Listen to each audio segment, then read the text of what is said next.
Well, there's an old saying in football that defense travels. And on Saturday, Notre Dame's defense traveled to Pittsburgh and smothered the Panthers offense for 60 minutes as the Irish cruised to a 37-15 victory that really should have been 37-9. We've got your live reaction coming up next.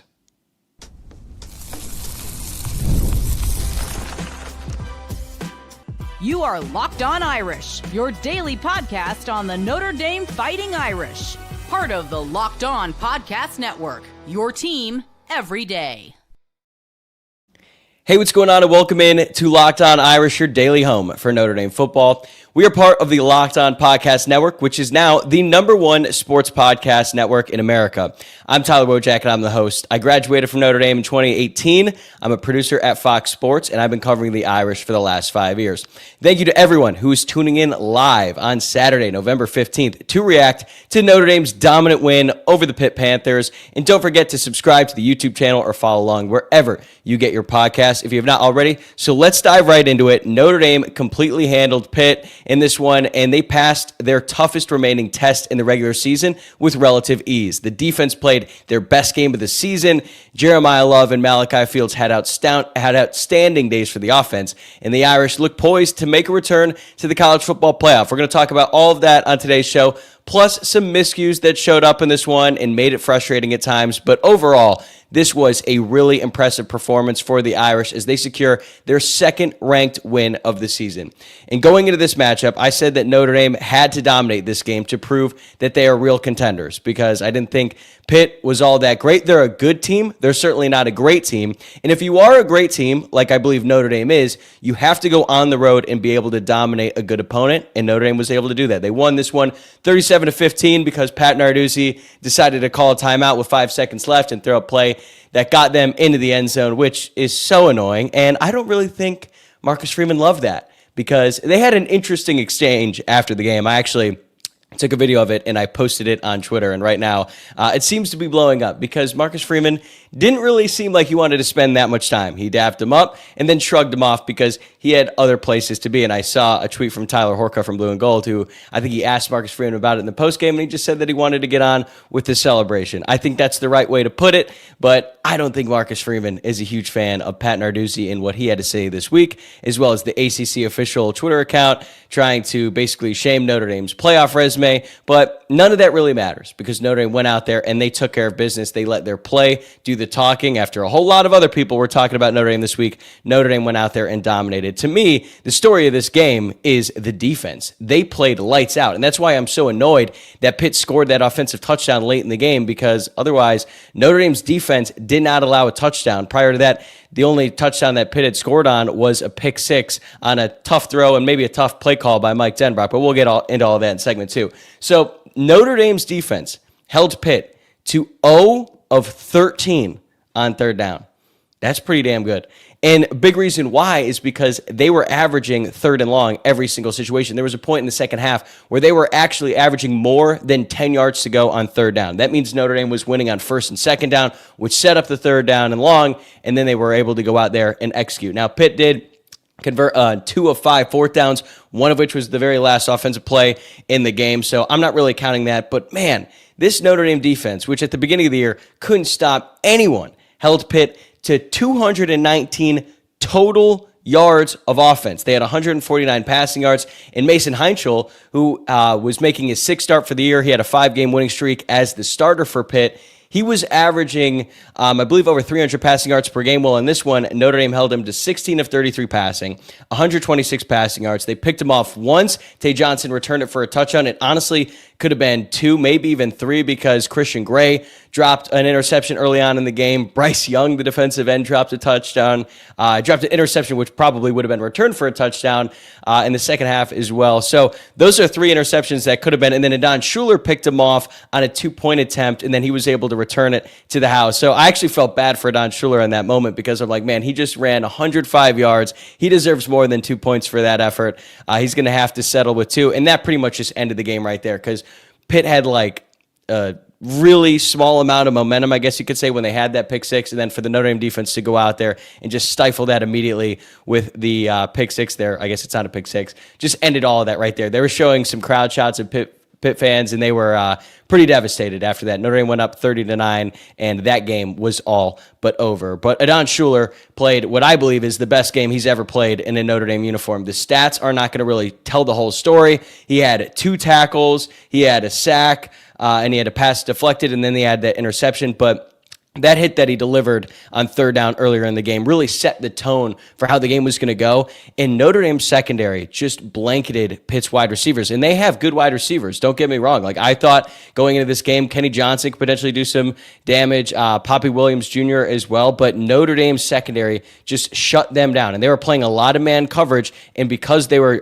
covering so well, it allowed the Notre Dame front seven to get pressure. And Heinchel looked like he was running for his life the entire game. He was able to avoid some sacks, so you got to give some credit there, but he just had no confidence anywhere he was going down the field. They didn't really try to take many shots downfield because the Notre Dame secondary was playing so well. And there was a point in the second half where Pitt was knocking on the door. They had a 4th and goal, and then they called a flag on Leonard Moore, so then they had to restart, and then Notre Dame held them again. So 8 plays in the 10-yard line, and Notre Dame's defense stepped up. So they just had nothing going on offense for Pittsburgh today, and it's just a testament to Chris Ash and that entire defensive staff, because there was a point early on in the season where a lot of people were asking for Chris Ash to be fired. I certainly questioned his job future at the time.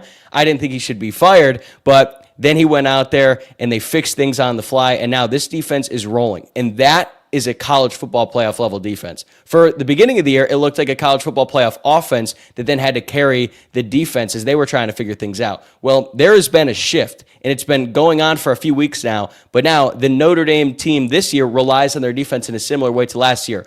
The offense had a good game, not a great game. They have plenty of stuff to clean up that we're going to talk about in segment 2, but if that defense plays like that week in and week out, no one is going to be able to move the ball effectively. And this was a really, really good Pitt offense going into this game. They had won 5 in a row, and in those games, they were averaging over 450 total yards of offense and 40 points per game with Mason Heinchel as the starter. And again, they did not score an offensive touchdown until the very last play of the game. So just an outstanding effort overall by the Notre Dame defense. There's a bunch of players you could highlight here. Jalen Snead had a good game, good bounce-back game for him. He had 6 tackles. Tay Johnson is just all over the field. I already mentioned his pick 6. He also had 5 tackles, half a tackle for a loss. Jane Osbury was making plays too. He was just a very violent player in this game. And Drake Bowen, it looked like at one point he was dealing with an injury. He was limping around in the second half. Going to be interested to see if that is just a stinger or something that he was dealing with during the game. But overall, this was just an incredible defensive performance, and I think that if they continue to play like this and they continue to get better, they're going to be able to stop even some of the best offenses in college football. And even though Pitt isn't like a top 10 offense in the country, you think about what this defense did against USC, and now to do it again against a Pitt team that had been scoring a lot of points, and plus they had a great game against Arkansas earlier in the year. Like, they have improved. They're playing good offenses. They've been playing good quarterbacks, and they've just completely shut them down. They were able to get a lot of pressure in this game. I really liked the way that Chris Ash was disguising blitzes and then bringing pressure from depth, which is not something they did at all at the beginning of the season. They were doing a lot in this game, and they ended up getting home a lot. So Mason Heinchel was able to avoid a couple sacks, and yet Notre Dame still finished with 4 sacks in this game, 7 tackles for loss, and they had 8 passes deflected. So that's guys on defense going out there, making plays, and creating havoc, and it's something that we've seen in the past. We had not seen a ton of it at the start of this year, but lately this defense has been on fire, and that to me is the story of the game. Now, as we are live right here, I do want to get the chat involved. We got TG3 saying should have been 49-9. TG3 also asked, what has changed since A&M and why, or what has changed since A&M of we can't change those things? I'm not really sure about that one. And then Brian Sullivan said Coach Freeman wanted nothing to do with that post-game handshake, and he is absolutely right. And that was very funny. Again, I think all that stuff that Pat Narduzzi said in the pregame, even though it was like not a direct shot at Notre Dame and their independence, I think everyone could read between the lines there. So really happy for Notre Dame and for Marcus Freeman to get the last laugh and all of that. But we've got more stuff coming your way on this live show, so make sure you tune in, you stay getting active in the chat. And coming up next, we're going to talk about how the Irish offense put up 30 points and ran the ball effectively on one of the top rushing defenses in the country. And yet, I feel like they're not even close to their ceiling. We're going to break it down right after this.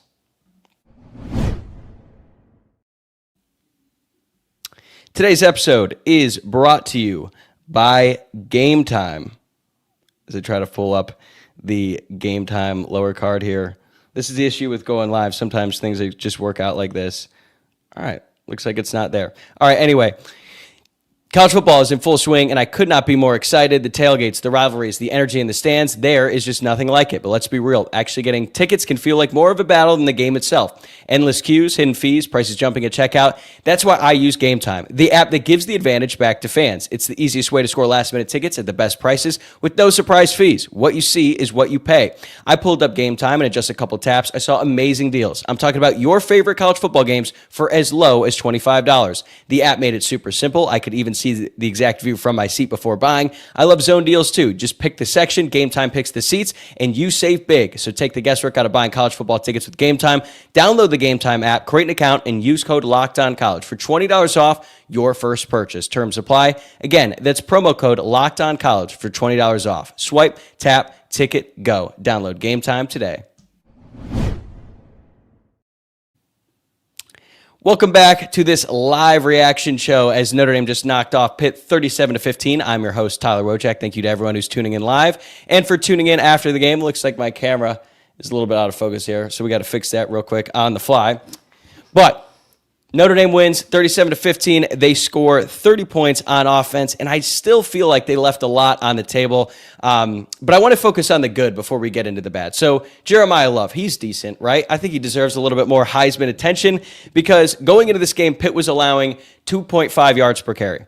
Jeremiah Love went out there and he ran for 147 yards on 6.4 yards per carry, highlighted by the 56-yard touchdown run early on in the game where he just had an unbelievable spin move. It reminded me of Braxton Miller's spin move against Virginia Tech years ago when he was at Ohio State. Just had a dude in a blender, and then that guy spun into his own teammate. So basically took out two guys with one spin move, and it's just one of those plays that reminds you how special of a player Jeremiah Love is. And it wasn't all just on that one run. He was getting consistent chunk gains, and there were some times where Pitt was able to stuff him. It wasn't a great game for Jadarian Price either. He had 8 carries for 21 yards, but Jeremiah Love's ability to get consistent running room on the ground, where even if the play looks like it's dead, he's able to squeak out like 3 or 4 yards. That stuff is extremely valuable. That keeps you on schedule, and that's how you're able to move the chains. So Jeremiah Love was fantastic. Again, I think he should be getting more Heisman love, and I feel like the fact that game day was there was a lot of attention on Jeremiah Love. It was the first big game of the day, and then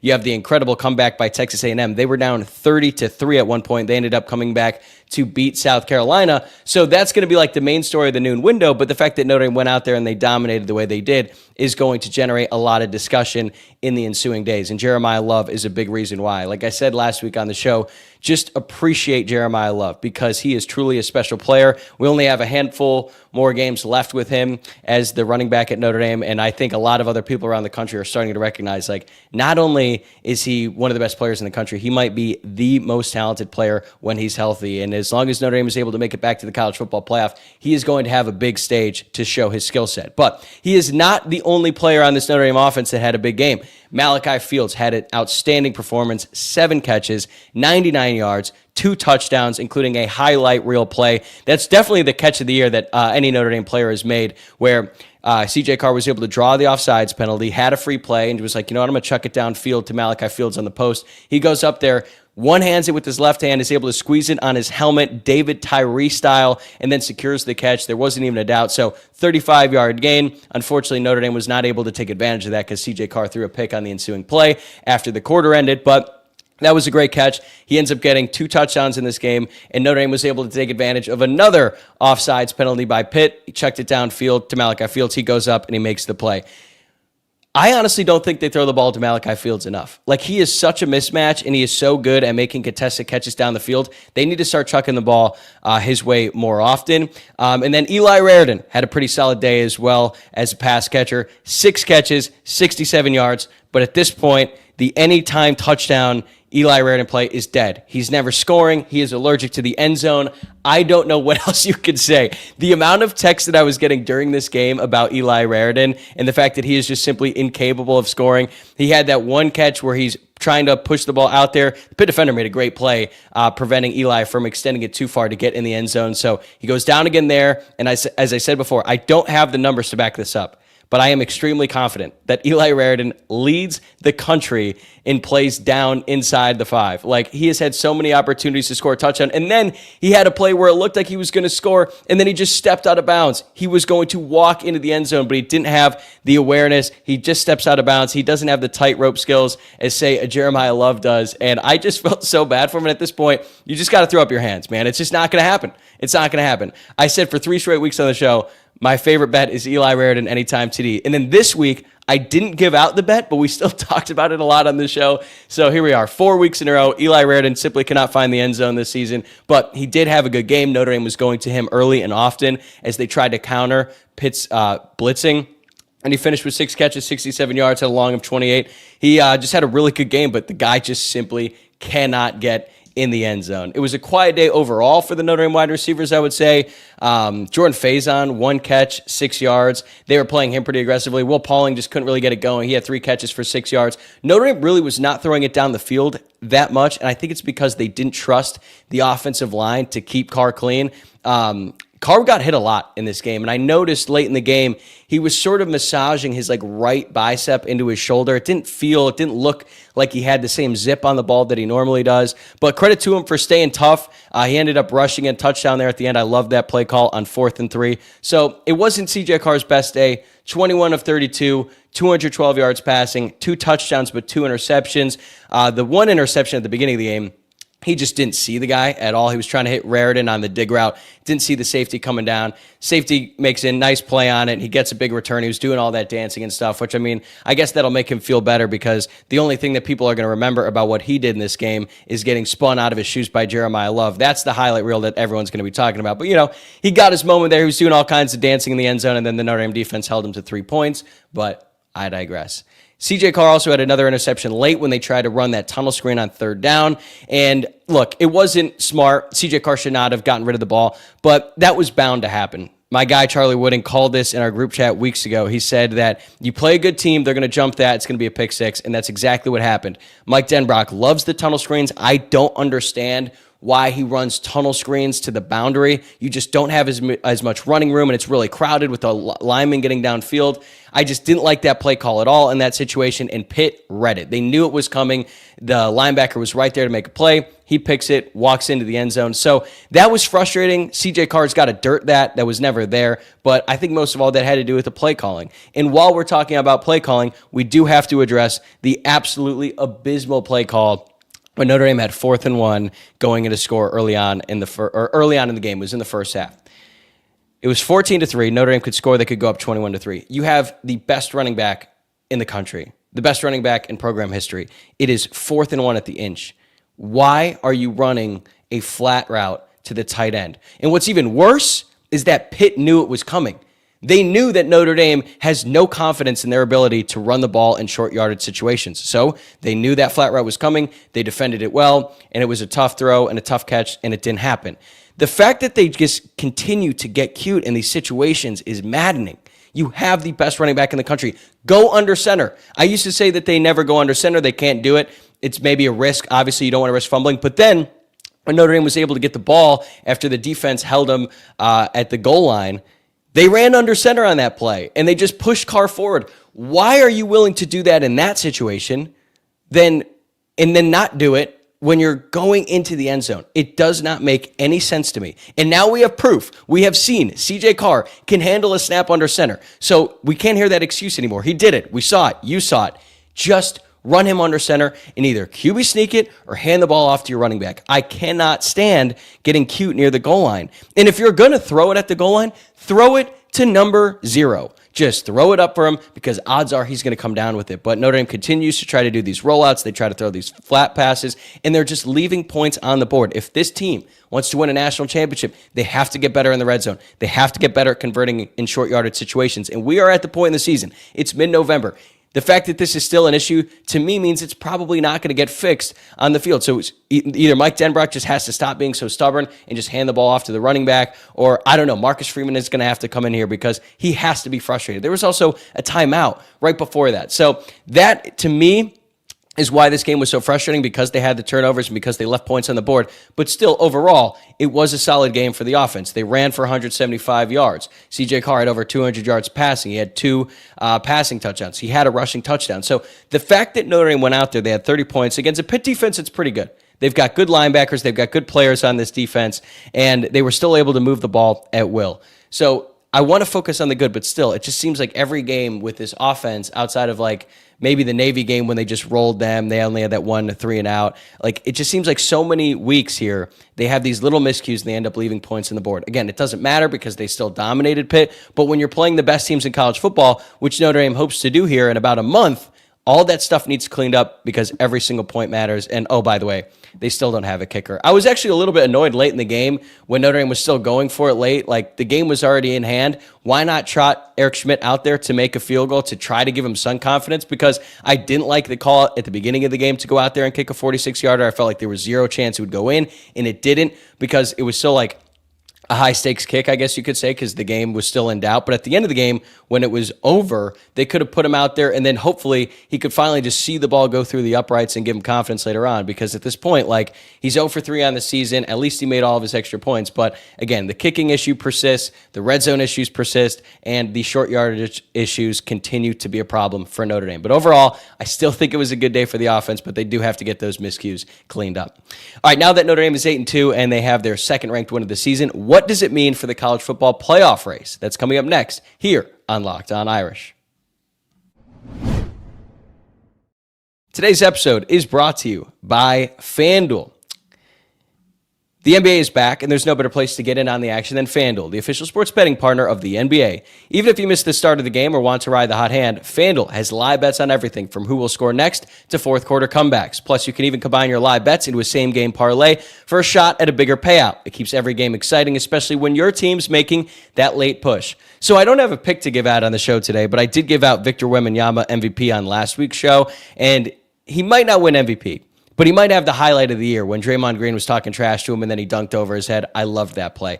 And also, if you want to continue to bet more on Victor Wembanyama, FanDuel is giving new customers $300 in bonus bets when your first $5 bet wins. So head to FanDuel.com to sign up and play your game with FanDuel, the official sports betting partner of the NBA. All right, thank you to everyone who's tuning in live to this instant reaction episode as Notre Dame knocked off the Pitt Panthers 37-15. And during this live show, we've had an issue with the camera. I'm trying to get this figured out, where for whatever reason, I'm not in focus. But that's what happens when you do shows live. Not everything works, and I can't get my tech team on it as you're doing this live show. But you know what? We're not going to talk about that. We're going to talk about the fact that Notre Dame is now 8-2 on the year. They have won 8 straight games, and they are in the driver's seat to make it back to the college football playoff.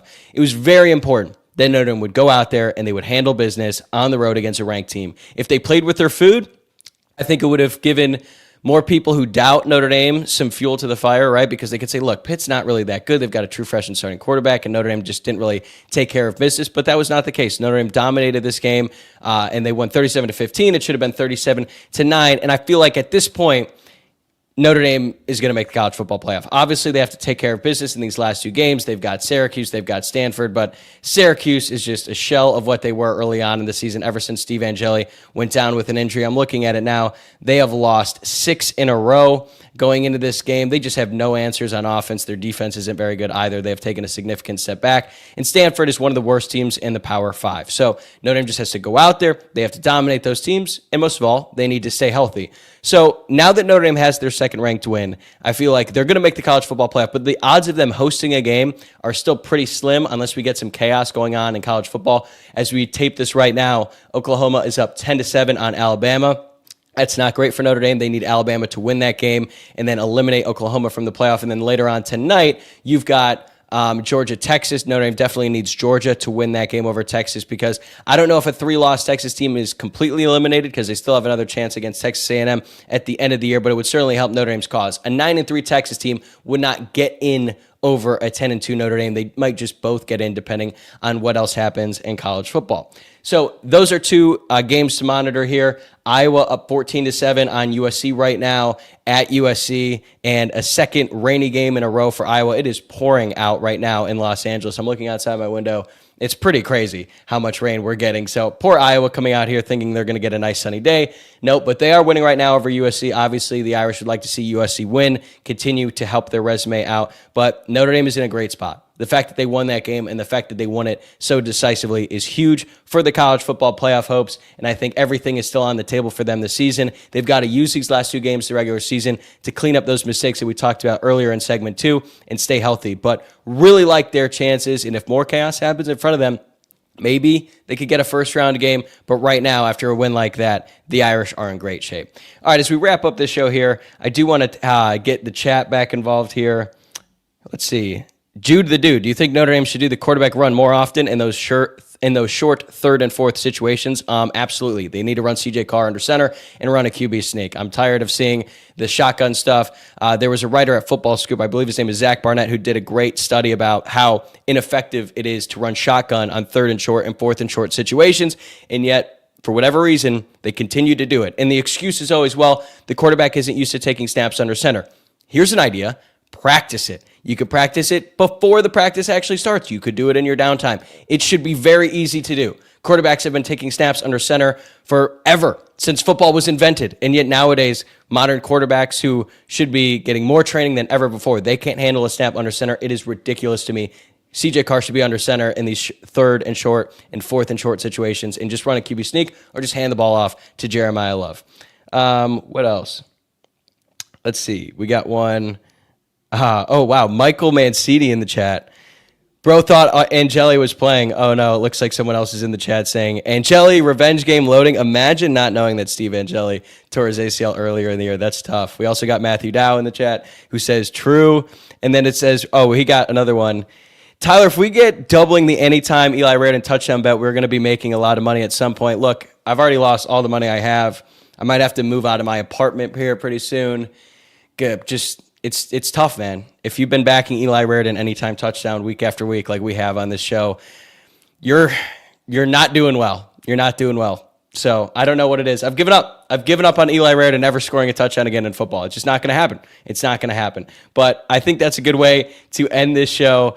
This was a fun Saturday night instant reaction episode. That's going to do it for me today. Thanks again for making this your first watch or listen after the game. Before you head out and enjoy the rest of your Saturday, please subscribe on YouTube or wherever you're listening to the pod. And if you enjoyed the show today, please give this video a like if you're watching along on YouTube, or if you're tuning into the podcast later on, make sure you rate the show 5 stars and leave a review. I'm going to be back here Sunday night, 8 p.m. Eastern. We got Sunday Night Live coming your way again in between the afternoon window of the NFL slate and the primetime game at night. Should be a lot of fun. Going to talk more about this game, the path ahead. We're going to take questions from the chat. So enjoy the rest of your Saturday and go Irish.